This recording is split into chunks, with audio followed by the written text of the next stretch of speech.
அஸ்ஸலாமு அலைக்கும் வரஹ்மத்துல்லாஹி தஆலா பரகாத்துஹு. அல்லாஹ்வுக்கு மிக பிடித்தமான ஒரு சூறா இருக்குது குர்ஆனில். அந்த சூறா போல அல்லாஹ் சட்டத்திட்டத்தை பற்றி பேசலை, எதை மறுமை உலக வாழ்க்கை பற்றி அல்லாஹ் பேசலை. தன்னை முழுக்க முழுக்க அந்த சூறாவில் அல்லாஹ் தன்னை பற்றி மட்டும்தான் பேசியிருக்கின்றான்.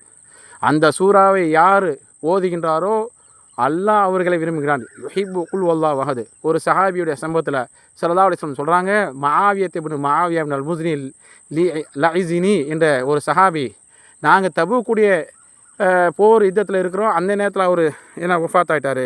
அவருடைய மரண செய்தி எனக்கு சொல்லப்படுகின்றது. அந்த நேரத்தில் அன்றைய உதித்த சூரியன் ஒரு அதிகம் பிரகாசம் இல்லாத கதிரொலி இல்லாத நான் பார்த்தேன் அப்படின்னு ஸல்லல்லாஹு சொல்கிறாங்க. அப்போது ஜிப்ரீல் அலைஹிஸ்ஸலாம்கிட்ட கேட்குறாங்க ஸல்லல்லாஹு அலைஹி வஸல்லம், இன்னும் இது மாதிரி இன்றைக்கி இந்த மாதிரி இருக்குதே சூரியன் அப்படின்ட்டு. அப்போ ஜிப்ரீல் அலைஹிஸ்ஸலாம் சொன்னாங்க, இது மாதிரி மஆவியத் இப்னு மஆவியா அல் முஸ்னி லஇஸினி என்ற சஹாபி இறந்துட்டார். அவருடைய ஜனாதா தொழுகைக்கு ஏராளமான மலக்குமார்கள் இந்த மதீனாவில் இறங்கியிருக்கிறாங்க. அப்போ ஸல்லல்லாஹு அலைஹி வஸல்லம் சொன்னாங்க, நான் அவருடைய ஜனாதாவை நான் பார்க்க போகிறேன், அவருடைய ஜனாதாவை தொழு வைக்க நான் விரும்புகிறேன். அப்போ அதில் ஜிப்ரீல் அலைஹிஸ்ஸலாம் அவங்க உலகத்தை சுருக்கி காட்டாங்க. ஸல்லல்லாஹு அலைஹி வஸல்லம் அவர்களுக்கு அந்த சஹாபியோட ஜனாதாவை காட்டினாங்க. தபூக்கில் ஸல்லல்லாஹு அலைஹி வஸல்லம் அவங்க அந்த சஹாபியுடைய ஜனாதா தொழு வைக்கிறாங்க. அப்போது 2 சஃப்பு மலக்குமார்களுடைய சஃப்பு இருந்தது. சஃப்புனா இந்த மாதிரி சஃப்பு இல்லைங்க, ஒரு சஃப்பில் 70,000 மலக்குமார்கள்.